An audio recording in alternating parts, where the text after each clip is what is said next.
Ijoolleen giddugala qorannoo fi qo'annoo aadaa Looreet Tsaggaayee Gabramadiin Qawweessaa Yuunivarsiitii Amboo keessatti argamu keessatti ogummaa fakkii kaasuu baratan tokko gara fuulduraatti ogummaa fakkiin bakka guddaa ga'uu barbaaduu isaanii raadiyoo sagalee Ameerikaatti himanii jiru. Maqaan koo Kennaa Jambariin jedhama. Mana barumsaa irraa dhufee Amboo sadarkaa lammaffaadha. Kutaan koo kutaa 10dha. Ergaas dhufee booda jijjiirama gaarii argadheera. Innaa baradhee immoo biyya Oromiyaas Itoophiyaas Amboos waamsisuun barbaada akka addunyaa birootti. Maqaan koo Seenaa Caaluu jedhama. Kan hin baradhu mana barumsaa Future Generation baradha.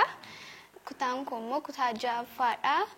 Mana barumsaa kan ergan galee beekumsoota hedduu fudhadheera. Ergan as dhufeeti beekumsa ani bare isa duraarraa caala dabaluusaa sirriittan beekaa. Hawwiin koo asitti baradhee beekumsa koo biyya kootti beeksisuun barbaada.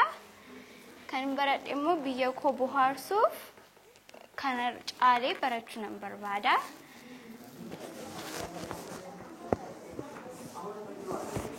Fakkii kana kaasutti baay'ee natti tola. Fakkiin kakkaases jirus fakkoota googilii irraa yookiin intinaarraa bubbuuseen kan hin kakkaasedha. Kana caalatti fooyyeessee bakka lammaa guyyaa bu'ee fakkii kana sirriitti itti cimsuun barbaada. Barsiisaan ogummaa fakkii Ashannaafi Dajanee fedhii ijoolleen kunneen barnoota fakkiif qabanii fi dandeettii isaanii ilaalchisee waan jedhan qabu. Barnoota duraan barsiisaan ture kana barnoota isaan fayyadu yookaan immoo barnoota qubeessaadhaan barachaa jiran kana agartaniittu sana irratti waan baay'ee fayyadaa fi isaan keessaa immoo teeknika akkamitti dukkanaa fi akkamitti bifa akkamitti akka argatan yookaan immoo gaaddidduu akkamitti uumamuu akka danda'u itti agarsiisaan ture. Barnoota kanarraa waan baay'ee argachuu danda'u. Abdii baay'ee horachaa jirra. Maaliif ijoolleen kun mana keessatti baay'ee shaakalu. Ani kan itti agarsiisu waan xiqqaadha. Isaan garuu manatti waan baay'ee shaakalaniitu natti agarsiisu. Akkuma agartu waan baay'ee hojjetu. Qindeessaan garee giddugalichaa obbo Tafarraa Itichaa kaayyoo ijoolleen kunneen ogummaa fakkii barataa jiraniif ibsanii jiru.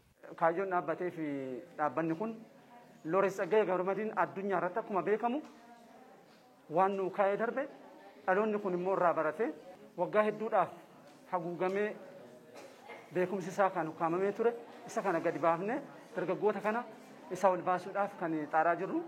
Kanaaf dargaggoonni kun gareen suuraa kun naannoo 80 olii ta'u naannoo 80 olii ta'u isaanis garee lamatti qoonne barachaa jiru. Barnoota gahaa kennaa garaagaraa as keessa jira. Akkuma argitan kana suura asitti kaasan suurri mataa isaatiin hin dubbata. Suurri hin dubbata. Suura namni suura kaasu namni suura kalaqu hasoosaman barreessa, tiyaatiran barreessa, walaloo hin barreessa.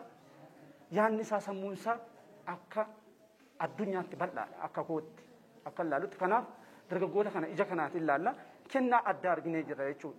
Kanaaf baay'ee itti gammannee jira. Jijjiirama guddaa arginee jira.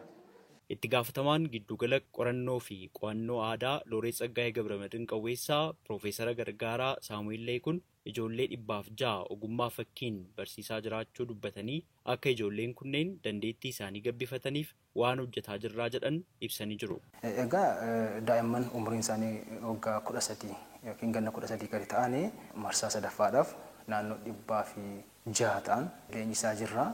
Kanaan dura marsaa lamaan si'a tokko 22 si'a tokko 38 barsiisne eebbisiisneerra. Amma immoo namoota leenjisanis waan arganneef lakkoofsa daa'imman kana ol guddisnee naannoo 106 ta'an fakkii bobbocaan leenjisaa jirra jechuudha. Egaa kana keessatti leenjiin kun leenjii turtii ji'a 3 kan inni qabu. Kanaan dura ji'a 3 kan leenjisaa turre turtii ji'a 3 kan inni qabu. Daa'imman fedhii addaa qaban keessattuu fakkiif bobboca irratti fedhii qabaatanii callisanii mana keessa taa'an yoo as dhufan dandeettiif fedhii qaban kana saayinsiidhaan deeggaran. Kana jechuun fakkii qofa miti kan nuti barsiisnu.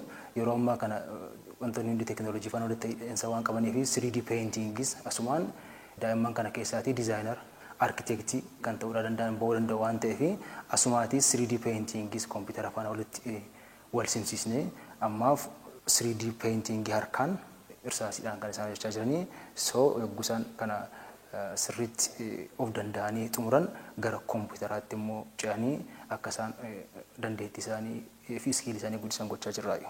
Qaamoleen hojii kana deeggaruudhaaf fedhii qabaatan yoo jiraatanis akka isaan bira dhaabbataniif akkasuma waamicha dabarsanii jiru. Gabaasa Raadiyoo Sagalee Ameerikaaf Naakoor Malkaa Amboorraa.